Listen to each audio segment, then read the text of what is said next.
WhatsApp everyone, welcome back to the channel. आपके पास ये वीडियो 6 की बजाय 8 बजे आ रहा होगा क्योंकि मेरी तबीयत बहुत ख़राब थी। मैं बहुत मुश्किल से आज मैंने कोई भी क्लासेस नहीं ली, ऑफलाइन भी ऑनलाइन भी, नो क्लासेस। बट आपको कमिटमेंट किया था तो वीडियो देना था। तो थोड़ा सा मेरा नोज़ ब्लॉक्ड है तो साउंड को बेयर करना, थोड़ी भारी भारी आवाज़ आ रही होगी और थोड़ा स्लो पढ़ाऊँगा क्योंकि मैं गले को ज़्यादा बर्डन नहीं दे सकता हूँ। तो चलिए शुरू करते हैं और एक चैप्टर हमारा ये एम्प्लॉयमेंट, इसको समाप्त करते हैं। सिंपल सा चैप्टर है, आसानी से हो जाएगा, आपको कोई भी इसके अंदर प्रॉब्लम नहीं आएगी। चलिए जल्दी से कॉपी पेन ले आओ, लेट्स बिगिन।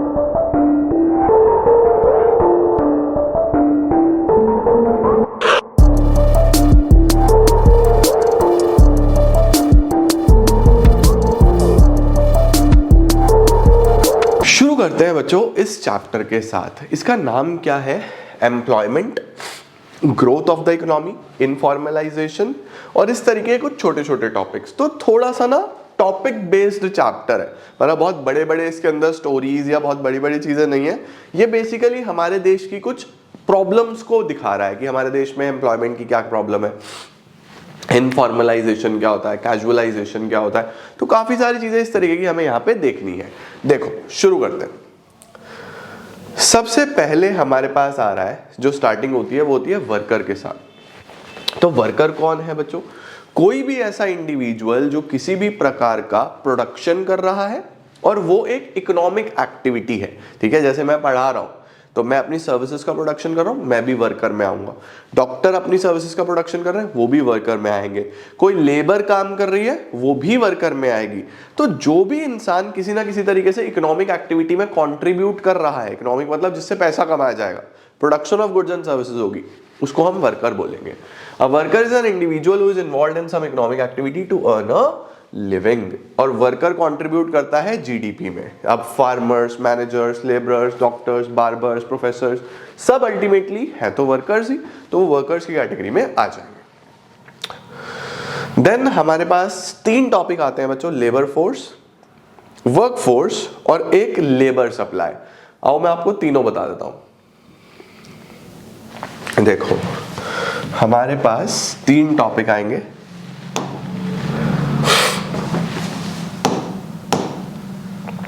खुल जा सिम सिम। क्या 3 टॉपिक हैं? Labour supply, labour force, work force. तो क्या है बच्चों जी ये labour supply, labour force, work force? तीनों को ही अच्छे तरीके से समझते हैं। देखो नाम में ही है लेबर की सप्लाई। इसका मतलब ये है कि आप जितना मुझे पैसा दे रहे हो, यानी कि वेज रेट, आप जितना मुझे पैसा दे रहे हो उसके कॉरस्पॉन्डिंगली कितने नंबर ऑफ आवर्स मैं काम करूंगा।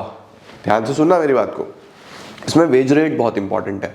आप जितना मुझे पैसा दे रहे हो उसके कॉरस्पॉन्डिंगली कितने number of hours. Labour supply हमेशा नंबर ऑफ आवर्स के टर्म्स में होती है ना। जैसे मैंने किसी स्कूल में अप्लाई करा, उन्होंने बोला कि हम आपको इतना पैसा देंगे, तो मैंने बोला मैं पूरा दिन तो नहीं दूंगा, इसमें तो मैं 4 ही घंटे काम करूंगा।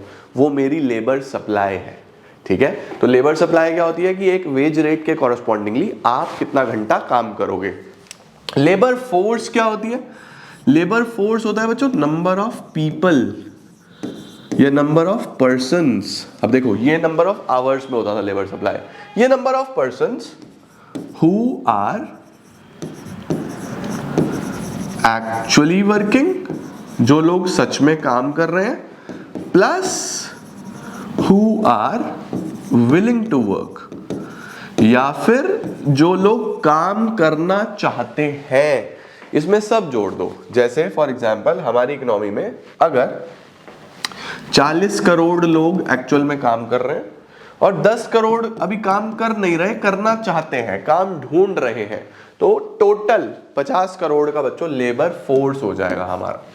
ठीक है, तो लेबर फोर्स क्या है? जितने लोग एक्चुअल में काम कर रहे हैं प्लस जितने करना चाहते हैं, तो टोटल को हम लोग लेबर फोर्स बोल देते हैं। वर्क फोर्स क्या होता है? वर्क फोर्स होते हैं हु आर एक्चुअली वर्किंग। इसमें जो विलिंग है वो नहीं आते। लेट सपोज 40 करोड़, ये हमारी वर्क फोर्स हो जाएगी। तो लेबर सप्लाई हमेशा नंबर ऑफ आवर्स में होता है, मैं कितना घंटा काम करना चाहता हूं। लेबर फोर्स कितने लोग जो काम कर रहे हैं और करना भी चाहते हैं, सबको जोड़ दो। वर्क फोर्स जो एक्चुअल में काम कर रहे हैं। अब अगर बच्चों में लेबर सप्लाई में से, लेबर फोर्स में से, I am sorry, labour force में से वर्क फोर्स हटा दूं, यानी 50 करोड़ की लेबर फोर्स थी, 40 करोड़ की वर्क फोर्स थी, तो ये जो 10 करोड़ बचा, ये क्या है? ये वो है जो लोग काम करना चाहते हैं लेकिन अभी काम नहीं मिला, यानी अनएम्प्लॉयमेंट निकल जाएगा।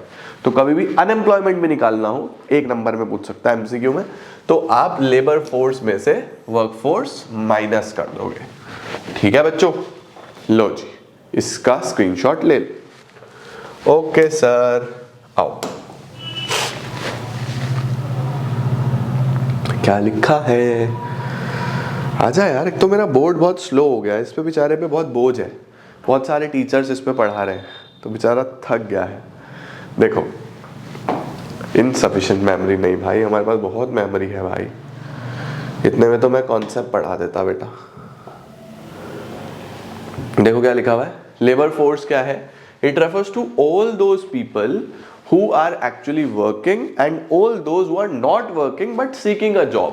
ठीक है, तो लेबर फोर्स में वर्किंग और जो ढूंढ रहे हैं दोनों आ जाते हैं, तो total of employed and unemployed आ जाता है इसके अंदर। ठीक है, लेबर फोर्स पार्टिसिपेशन रेट क्या होता है? लेबर फोर्स पार्टिसिपेशन रेट होता है कि कितने लोग बेसिकली टोटल पॉपुलेशन में से लेबर फोर्स में आएंगे। तो labour force divide by total population, वो उसका फॉर्मूला बन जाता है।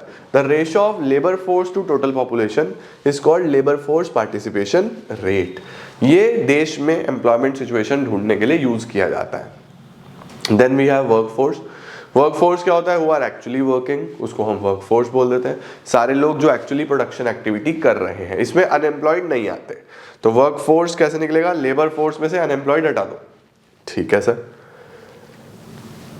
अब आ रहा है participation of people in employment, कितने लोग एक्चुअल में काम कर रहे हैं, राइट, कितने वर्कर्स बेसिकली काम कर रहे हैं। तो बड़ा सीधा सीधा सा फॉर्मूला होता है पार्टिसिपेशन का, number of workers divide by total population into 100। Suppose हमारे वर्कर्स हैं 40 करोड़, पॉपुलेशन है 100 करोड़, इनटू 100, तो 40% निकल जाएगा, 40/100 इनटू 100, है ना।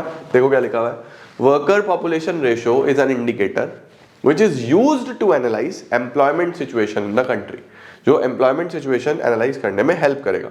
worker population ratio refers to the ratio of total number of workers to total population। Simple है। अब बच्चों वर्कर पॉपुलेशन रेशो से रिलेटेड कुछ इंपॉर्टेंट पॉइंटर्स हैं। सर क्या ये कॉन्सेप्ट इंपॉर्टेंट है? बस तुम्हें पता होना चाहिए कि इसका क्या मतलब है। अगर ये हाई आ रहा है तो उसका क्या मतलब है, लो आ रहा है तो इसका क्या मतलब है। खुद सोचो, अगर ये हाई आ रहा है तो इसका मतलब हमारी जनसंख्या में ज्यादा लोग अच्छे से काम कर रहे हैं, लो आ रहा है तो इसका मतलब बहुत सारे लोगों को काम नहीं है। तो देखो क्या लिखा हुआ है, higher ratio indicates that high proportion of its population is working, जबकि मीडियम या लो रेशो क्या दिखाता है कि लेस पीपल काम कर रहे हैं। तो ये हाई ही होनी चाहिए, worker population ratio should be high, तभी तो होगा ना लोग ज्यादा से ज्यादा प्रोडक्शन कर रहे हैं किसी ना किसी चीज का। चलो सर, अब यहां पे देखो, ये हमारे पास वर्कर पॉपुलेशन रेशो का एक डेटा दिया हुआ है।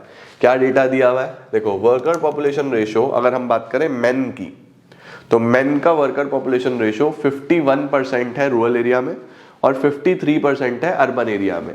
इसका मतलब गांव वाले क्षेत्र में लगभग 51% लोग काम कर रहे हैं और अर्बन एरियाज यानी शहर वाले क्षेत्रों में लगभग 53% लोग काम कर रहे हैं, ओवरऑल 52%। ठीक है, विमेन की अगर बात करें तो गांव वाले एरियाज में ज्यादा है और अर्बन में कम है। अब सवाल कैसा आता है? ऐसा आता है कि बताओ जरा, रूरल में या अर्बन में विमेन का पार्टिसिपेशन रेट कहां पे ज्यादा होगा?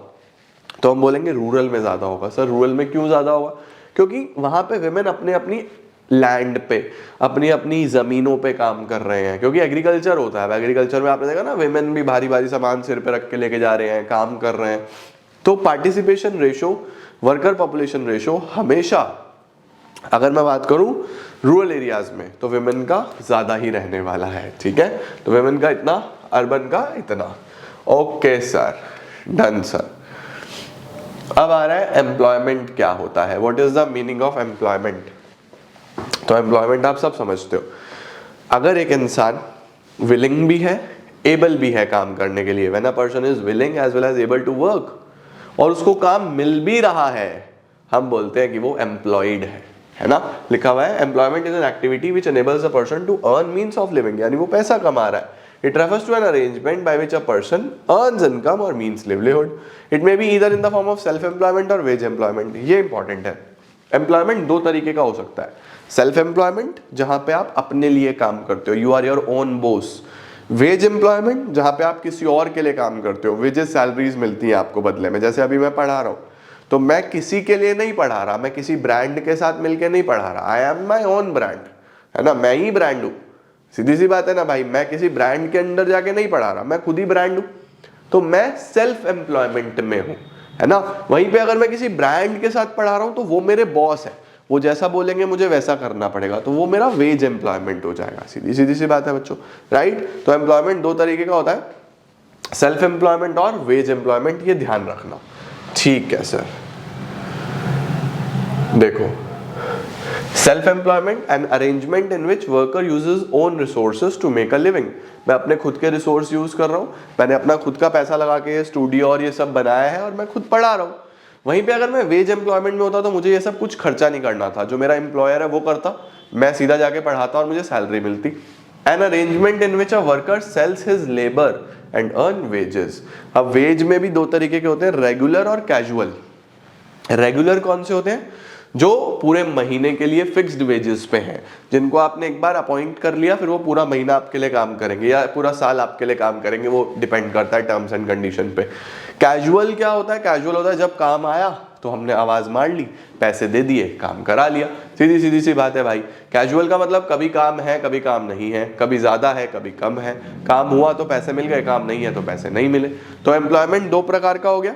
कौन कौन सा दो प्रकार का हो गया, सबसे पहले सेल्फ एम्प्लॉयड जो एक ही कैटेगरी है, you are your own boss.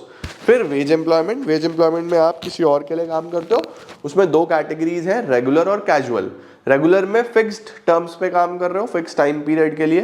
Casual में कुछ भी फिक्स नहीं होता। देखो क्या लिखा हुआ है, workers engaged by someone and is paid on regular basis, तो रेगुलर में आ जाता है।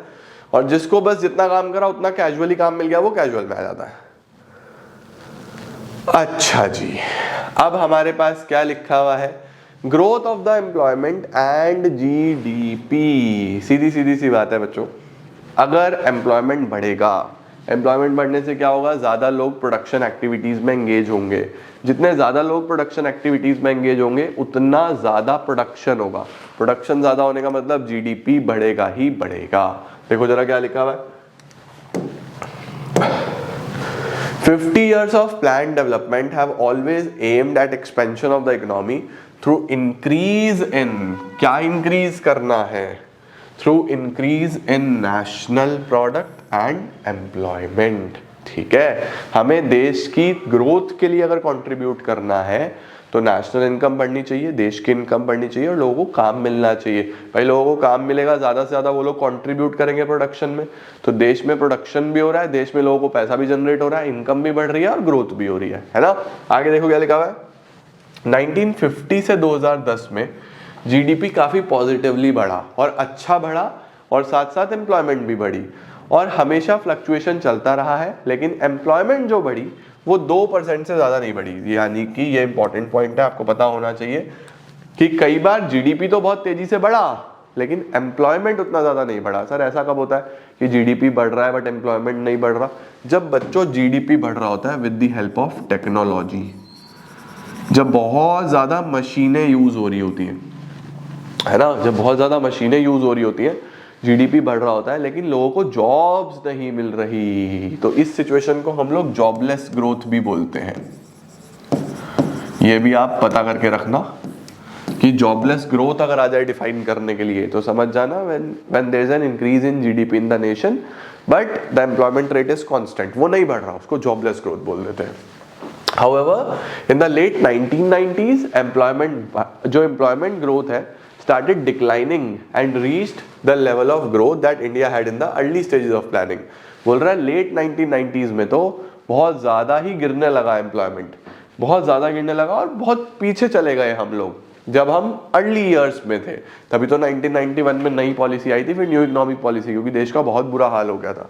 ठीक है, अच्छा जी, जॉबलेस ग्रोथ मैंने आपको बता ही दिया। During these years the gap between growth of GDP and employment was widening. The trend is termed as jobless growth, a situation when economy is able to produce more goods and services without increase in employment. ठीक है, बढ़िया sir, इसका भी screenshot ले लो। अब हमारे पास आ रहा है कि क्या क्या चेंजिंग स्ट्रक्चर है एम्प्लॉयमेंट में, एम्प्लॉयमेंट में कहाँ कहाँ हमें बदलाव देखने को मिल रहा है। ये टेबल बच्चों बड़े ध्यान से देख लेना। सर हमें टेबल याद करनी है क्या? नहीं बच्चे, टेबल आपके पास एग्जाम में बनी आएगी, आपको बस उसको एक्सप्लेन करना होगा। ठीक है, देखो सबसे पहले हम बात कर लेते हैं 1972 और 73 की। इसमें देखो सबसे ज्यादा प्राइमरी सेक्टर में लोग थे, यानी एग्रीकल्चर में, उसके बाद टर्शरी में थे, सर्विस सेक्टर में, एंड देन प्रोडक्शन सेक्टर में थे। ठीक है, अब यहां से 20 साल बाद थोड़ा ट्रेंड चेंज हुआ, लोग एग्रीकल्चर छोड़ के एग्रीकल्चर से निकले, क्योंकि लोगों को दिखा कि एग्रीकल्चर में ना तो सरकार ध्यान दे रही और इतनी ग्रोथ भी हमें नहीं मिल रही। तो देखो एग्रीकल्चर में कंट्रीब्यूशन कम हो गया, और कहाँ पे कंट्रीब्यूशन बढ़ा? सर्विस सेक्टर में भी बढ़ गया और प्रोडक्शन सेक्टर में भी बढ़ गया, यानी सेकेंडरी सेक्टर में भी बढ़ गया। फिर 11-12 की बात करूं तो एग्रीकल्चर में और कम हो गया, और सर्विस सेक्टर में भी बढ़ गया, प्रोडक्शन सेक्टर में भी बढ़ गया। फिर 17-18 की बात करूं तो और कम हो गया। तो अगर हम ध्यान से देखें तो ड्यूरिंग द इयर्स एग्रीकल्चर में लोगों का इंटरेस्ट धीरे धीरे कम होता जा रहा है। वैसे भी एग्रीकल्चर में बच्चों डिस्गाइज्ड अनएम्प्लॉयमेंट रहता था, एक ही जमीन पे जरूरत से ज्यादा लोग काम कर रहे होते थे, जिनको ऐसा लगता था कि हम एम्प्लॉयड हैं, बट एक्चुअल में दे वर नॉट। तो कहीं ना कहीं लोग उस सिचुएशन से निकले और अपने लिए दूसरे सेक्टर्स एक्सप्लोर करने लगे। ठीक है, तो ध्यान रखेंगे हमारे देश में जो लेटेस्ट डेटा है, सबसे ज्यादा लोग एग्रीकल्चर में है, देन सर्विस में है, एंड देन फिर प्रोडक्शन में है। बस इतना ध्यान रखना। ओके, इसके बाद बच्चों एक टॉपिक आ रहा है casualisation of workforce. Sir casualisation of workforce क्या होता है? देखो बहुत सिंपल है, दो प्रकार के वर्कर्स हैं, अभी हमने पीछे पढ़ा ना, रेगुलर वर्कर्स और कैजुअल वर्कर्स। रेगुलर वर्कर्स कौन से हैं? जो रेगुलर फिक्स्ड बेसिस पे पैसा ले रहे हैं अपने एम्प्लॉयर से। कैजुअल कौन से हैं? जो बोलते हैं हमें रेगुलर नहीं चाहिए, जिस तरीके से काम होगा उस तरीके से, जब काम होगा बुला लेना, एक तरीके से फ्रीलांसिंग समझ लो, है ना, कि मैं रेगुलरली किसी ऑर्गेनाइजेशन के लिए बाउंड नहीं हूं, मैं एज पर वर्क जाके उनके साथ काम करता हूं। तो कैजुअलाइजेशन क्या होता है? It is a process of moving from self employment and regular employment to casual wages. जब हम सेल्फ एम्प्लॉयड से भी कैजुअल की तरफ जा रहे हैं, या हम रेगुलर से भी कैजुअल की तरफ जा रहे हैं, तो इसको हम कैजुअलाइजेशन बोलते हैं। सिंपल शब्दों में बोलूं तो जब किसी देश में नंबर ऑफ कैजुअल लेबर बढ़ती जा रही है, उसको कैजुअलाइजेशन बोलते हैं। ठीक है, देखो जरा इस टेबल को देखो। अगर हम बात करें 1972 की, ठीक है, तो देखो सेल्फ एम्प्लॉयड इतने थे, रेगुलर इतने थे, कैजुअल ये थे। 1993 में और कैजुअल लेबर बढ़ गई, फिर और कैजुअल लेबर बढ़ गई। अब देखो सेल्फ एम्प्लॉयड से भी कम हो रहे हैं और बेसिकली रेगुलर से भी कम हो रहे हैं।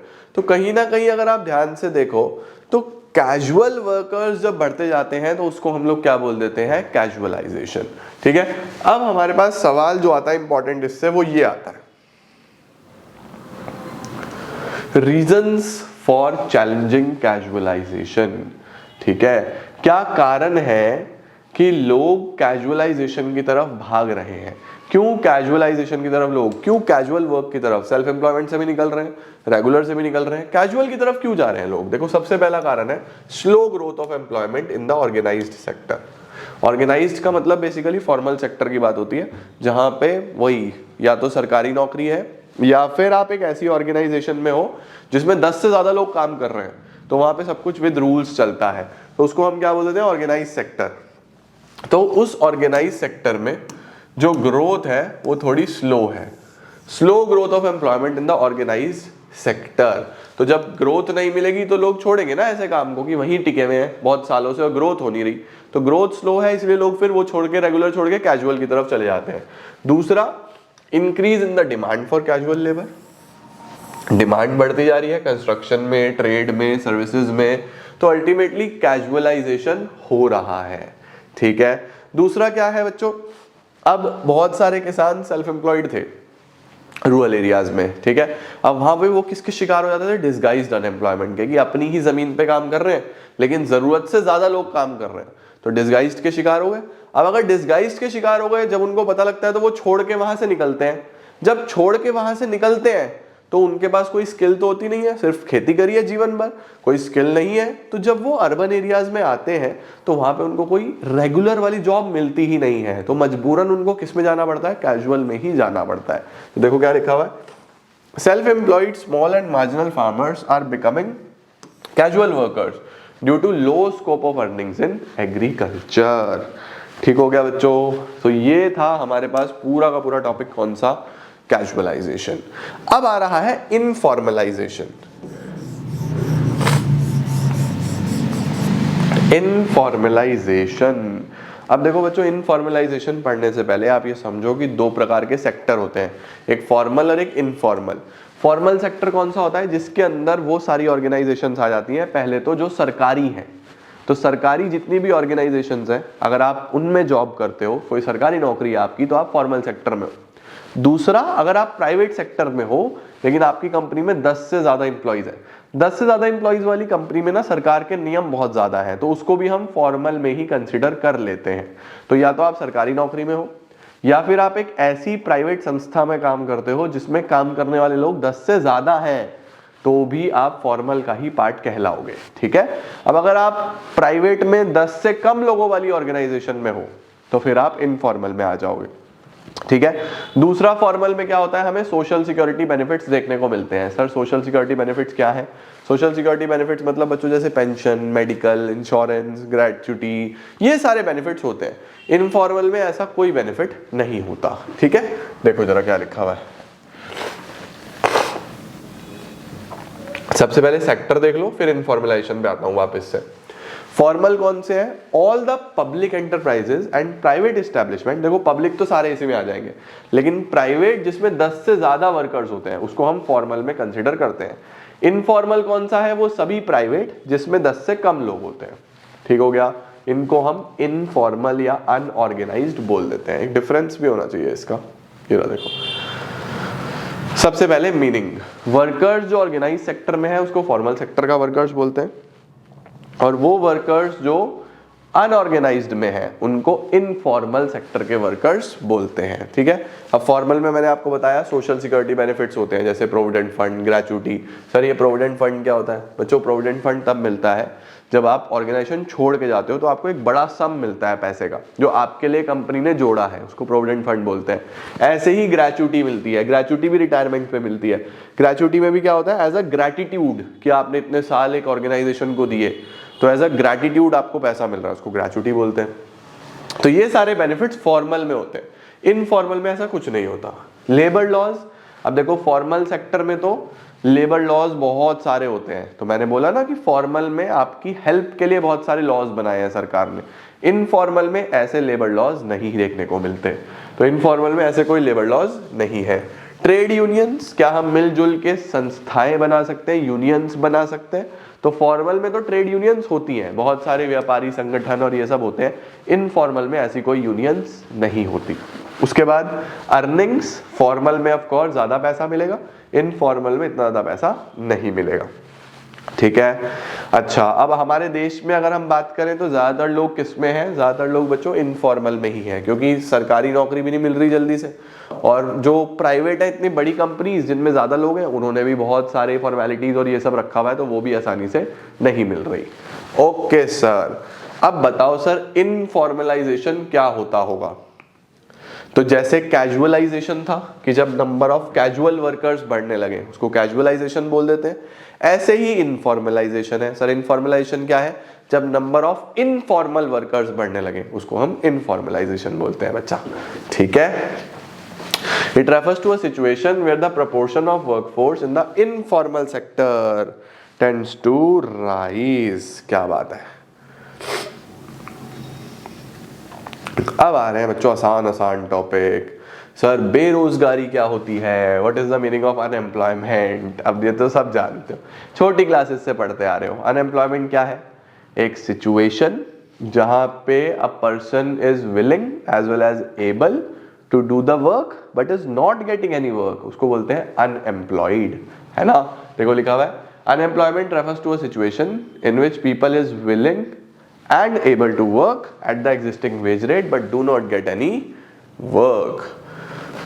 अब हमारे पास कुछ kinds of unemployment आ रही है बच्चों। जैसे सबसे पहले आ रही है disguised। सर disguised कौन सी होती है? disguised होती है बच्चों वही जिसमें एक लैंड पे जरूरत से ज्यादा लोग काम कर रहे हैं। जैसे सपोज फैमिली बिजनेस है, खेती ही करते हैं, एक ही जमीन पे करते हैं, एंसेस्ट्रल प्रॉपर्टी है। अब उस पे घर में 12 लोग हैं, 12 के 12 लगे हुए हैं, जबकि जरूरत सिर्फ 6 की है, तो 6 तो बेरोजगार हुए ना। उसको हम क्या बोल देते हैं? हिडन अनएम्प्लॉयमेंट या डिसगाइज्ड अनएम्प्लॉयमेंट। देखो, a situation where the number of workers engaged is more than the required workers, इसको हम हिडन अनएम्प्लॉयमेंट बोल देते हैं। कॉजेज क्या होते हैं बच्चों डिसगाइज्ड के? भाई अपॉर्चुनिटीज नहीं है, बाहर नहीं निकल रहे, है ना। तो देखो पॉसिबिलिटी ऑफ ऑल्टरनेटिव जॉब्स नहीं है, राइट। उसके साथ साथ छोटी छोटी लैंड होल्डिंग्स है, परिवार बड़ा है, सही है। उसके साथ साथ जब जॉइंट फैमिली सिस्टम चलता है तो सबका एक वही बिहेवियर है कि अपनी ही लैंड पे काम करेंगे, तो वहां पे हमें डिसगाइज्ड अनएम्प्लॉयमेंट देखने को मिलता है। Then we have seasonal unemployment and open unemployment. Seasonal कौन सी होती है बच्चों? जो कुछ सीजन्स में आपको काम मिलेगा, कुछ सीजन्स में काम नहीं मिलेगा। जैसे कि फॉर एग्जाम्पल मैं गर्मी में आइसक्रीम बेचता हूँ, ठीक है। अब सर्दी में तो मेरी आइसक्रीम कोई खरीदने नहीं वाला, तो सर्दी में मैं कुछ और बेचने लगता हूँ। लेट सपोज सर्दी में हलवा बेचने लगता हूँ, लेकिन आइसक्रीम तो मेरी बहुत अच्छी बिकती है, हलवा मेरा कोई खरीदता नहीं है। मैंने कोशिश करी बट बिक नहीं रहा था, मुझे रोज लॉस हो रहा था, मैंने बंद कर दिया, मैं कोई काम नहीं कर रहा। तो एक सीजन में तो मेरे पास काम है, एक सीजन में मेरे पास काम नहीं है। तो जिस सीजन में काम है उसमें मैं एम्प्लॉयड, जिसमें नहीं है उसमें अनएम्प्लॉयड। तो ये होता है seasonal unemployment. Employment that occurs during certain seasons is known as seasonal unemployment. उसके बाद ओपन अनएम्प्लॉयमेंट। ओपन अनएम्प्लॉयमेंट तो नॉर्मल सा सिचुएशन है, किसी भी काम में जब आप विलिंग भी हो और एबल भी हो और आपको काम नहीं मिल रहा है, उसको आप ओपन अनएम्प्लॉयमेंट बोल देते हो, ठीक है बच्चों। कुछ और कॉमन टाइप्स ऑफ अनएम्प्लॉयमेंट होते हैं, उसका भी मैं चार्ट बना देता हूं, आप बना लो, ठीक है। अनएम्प्लॉयमेंट, इसको दो पार्ट्स में डिवाइड कर देना बच्चों। दो तरीके के होते हैं। सबसे पहला होता है रूरल, फिर होता है अर्बन। रूरल में हमारे पास डिसगाइज्ड और सीजनल, ये तो मैंने आपको दिखाई दिया। डिसगाइज्ड कौन सा होता है? जब जरूरत से ज्यादा लोग काम कर रहे हैं। सीजनल कौन सा होता है? एक सीजन में काम है, दूसरे सीजन में काम नहीं है। अर्बन में कौन सा होता है? एजुकेटेड और इंडस्ट्रियल। अब सर एजुकेटेड कौन सा होता है? एजुकेटेड होता है जैसे आजकल हमारे देश में आप देखते हो, पढ़े लिखे हैं, डिग्रीज हैं, लेकिन स्किल नहीं है। किसी भी कॉलेज से एडमिशन ले लिया, आजकल इतने सारे कॉलेजेस हैं, कहीं से भी बच्चा पढ़ लेता है, एडमिशन ले लिया, फीस भर दी, पेपर दे दिए, पास हो गया, डिग्री मिल गई, बट सीखा कुछ नहीं, तो काम तो नहीं मिलेगा, एम्प्लॉयमेंट तो नहीं मिलेगा, तो बेचारा बेरोजगार रह जाएगा। तो वो हमारा एजुकेटेड अनएम्प्लॉयमेंट में आ जाएगा। तो एजुकेटेड अनएम्प्लॉयमेंट कौन सा है? जहाँ पे पढ़े लिखे लोगों को काम नहीं मिल रहा, उसको एजुकेटेड बोलते हैं। और इंडस्ट्रियल कौन सा होता है? जहाँ पे अर्बन एरियाज में लोग इंडस्ट्रीज में काम करते हैं, but due to change in pattern या चेंज इन डिमांड उन वर्कर्स को कुछ अलग काम करने को कहा जा रहा है जो उनको नहीं आता, तो बेरोजगार हो जाए, क्योंकि पहले सीखना पड़ेगा। अब जैसे आजकल नई नई टेक्नोलॉजी आ रही है, नई नई मशीनें आ रही हैं, अब एज अ वर्कर आपको वो नई मशीन चलानी नहीं आती, तो बेरोजगार हो जाओगे जब तक वो नहीं आएगी। उसको बोलेंगे हम इंडस्ट्रियल अनएम्प्लॉयमेंट। तो ध्यान रखना बच्चों, रूरल में डिसगाइज्ड और सीजनल देखने को मिलता है, और अर्बन में एजुकेटेड और इंडस्ट्रियल देखने को मिलता है। बाकी कुछ कॉमन है जो दोनों में ही देखने को मिल जाते हैं, ठीक है। जैसे फ्रिक्शनल, स्ट्रक्चरल। फ्रिक्शनल क्या होता है? फ्रिक्शनल होता है the time gap between two jobs. मैंने एक जॉब छोड़ी, दूसरी ज्वाइन करने में भी 15 दिन है या 10 दिन है, तो दोनों जॉब्स के बीच में मैं बेरोजगार रहूंगा, उसको फ्रिक्शनल अनएम्प्लॉयमेंट बोलते हैं, the time gap between two jobs. Structural कौन सा होता है बच्चों? जब इकोनॉमी में कोई भी इकोनॉमी हो इस तरीके से चलती है, यानी ऊपर की तरफ बूम, जब बिजनेस डाउन होता है उसको रिसेशन बोलते हैं, सबसे नीचे होता है तो उसको डिप्रेशन बोलते हैं। अब जब कोविड आया था तो डिप्रेशन आ गया था हमारी इकोनॉमी में, इकोनॉमी गिर गई थी, तो डिप्रेशन के टाइम पे बच्चों बहुत सारे लोग बेरोजगार हो जाएंगे ना, उसको बोल देंगे हम स्ट्रक्चरल अनएम्प्लॉयमेंट, है ना। तो ध्यान रखना, फ्रिक्शनल या स्ट्रक्चरल भी दोनों में देखने को मिलते हैं। इसका स्क्रीनशॉट ले लो। चलो जी, अब आगे चलते हैं। ये डन हो गया हमारे पास। अब आ रहा है हमारे पास कॉजेज ऑफ अनएम्प्लॉयमेंट, और ये सब जानते हैं तो बहुत सिंपल सा है, बहुत सारे पॉइंट्स हैं, कोई भी 5 से 6 पॉइंट्स आप याद रख सकते हो। बेरोजगारी क्यों है? नंबर 1, इकोनॉमिक की ग्रोथ रेट बहुत स्लो है, हमारा देश बहुत तेजी से ग्रो नहीं कर रहा, जिस रेट से बढ़ना चाहिए उस रेट से नहीं बढ़ पा रहे। बहुत सारे उसके भी रीजन है स्लो ग्रोथ रेट के, क्योंकि हमारे पास टेक्नोलॉजी नहीं है, अवेयरनेस नहीं है, एजुकेशन नहीं है, करप्शन है, तो ये है स्लो ग्रोथ रेट के कारण। बट स्लो ग्रोथ रेट अपने आप में एक कारण है बेरोजगारी का। दूसरा, पॉपुलेशन, ये तो सब जगह है भैया, सबसे प्रोमिनेंट प्रॉब्लम तो यही है कि हमारे देश में जनसंख्या बहुत है भाई, इतनी जॉब अपॉर्चुनिटीज या इतने बिजनेसेस कहाँ से लाएं जितने तेजी से पॉपुलेशन बढ़ रही है, तो population is the biggest problem. दूसरा, अंडर डेवलप्ड एग्रीकल्चर। बच्चों आज भी 50% लोग हमारे एग्रीकल्चर में हैं और एग्रीकल्चर ही डेवलप्ड नहीं है, तो अंडर डेवलप्ड होने की वजह से अनएम्प्लॉयमेंट है। डिफेक्टिव एजुकेशन सिस्टम, इसके बारे में तो कितनी तारीफ कर लो कम है। हमारा एजुकेशन सिस्टम आज भी डिग्री ओरिएंटेड है। हमारा एजुकेशन सिस्टम कैसा है? कोई टॉपिक पढ़ो, याद करो, एग्जाम दो, भूल जाओ। तुम्हें याद थोड़ी ना तुमने 11वीं में क्या पढ़ा था, तुम्हें नहीं याद है? मुझे बताओ कमेंट सेक्शन में, नहीं याद है ना? क्यों? क्योंकि तुमने याद करा, पेपर लिखा, भूल गए, आगे बढ़ गए। आजकल गूगल है भाई, जो चीज देखनी है गूगल पे देख लो। तो रटनी क्यों है? तो हमारे एजुकेशन सिस्टम में बहुत सारी कमियां हैं जो बदलनी पड़ेंगी, जब तक नहीं बदलेगी तो दिक्कत रहेगी।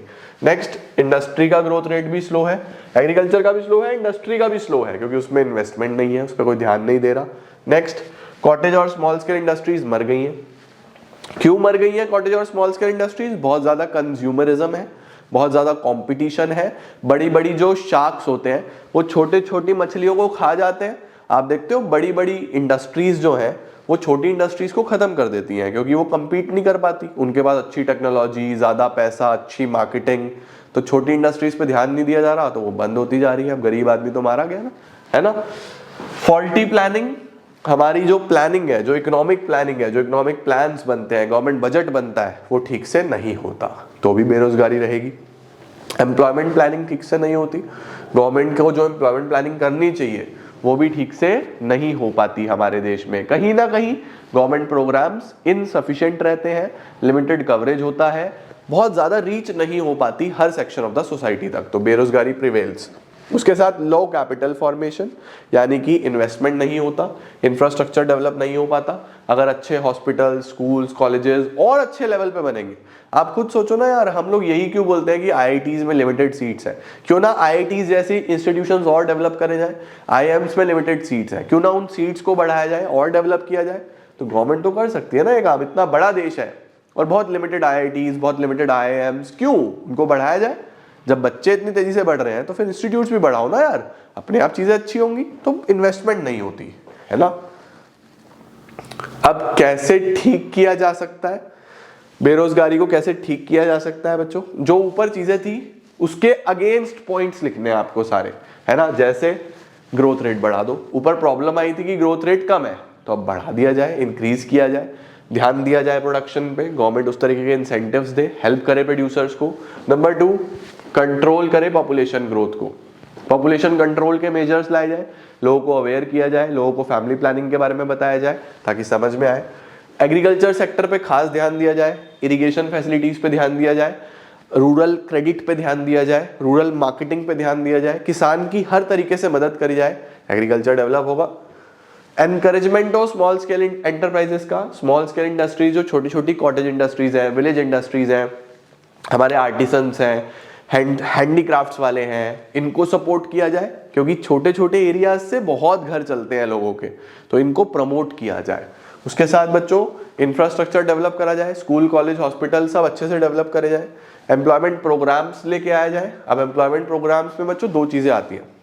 सरकार दो तरीके से मदद करता है, एक होता है डायरेक्ट एम्प्लॉयमेंट, ऑल्दो ये अलग क्वेश्चन है लेकिन मैं इसी के साथ रिलेट कर रहा हूं कि अगर सवाल आ गया एग्जाम में कि गवर्नमेंट कैसे एम्प्लॉयमेंट बढ़ा सकता है, तो हम बोलेंगे दो तरीके हैं। एक डायरेक्टली कि सरकारी नौकरियां ज्यादा पुलिस में, आर्मी में, गवर्नमेंट कॉलेजेस में, गवर्नमेंट स्कूल्स में, गवर्नमेंट कंपनीज में ज्यादा नौकरियां दे, ये होता है डायरेक्ट एम्प्लॉयमेंट बढ़ाना। दूसरा होता है इनडायरेक्टली एम्प्लॉयमेंट बढ़ाना। सर कैसे? जैसे फॉर एग्जांपल मैं एक बिजनेसमैन हूं, तो गवर्नमेंट मुझे हेल्प करे ग्रो करने में, मैं ग्रो होऊंगा, मैं और ज्यादा लोगों को जॉब्स दूंगा, भाई मेरा बिजनेस बड़ा होगा तो मुझे और लोगों की जरूरत पड़ेगी ना, तो गवर्नमेंट मुझे इंसेंटिव्स दे, मुझे सब्सिडीज दे, मुझे बेनिफिट्स दे।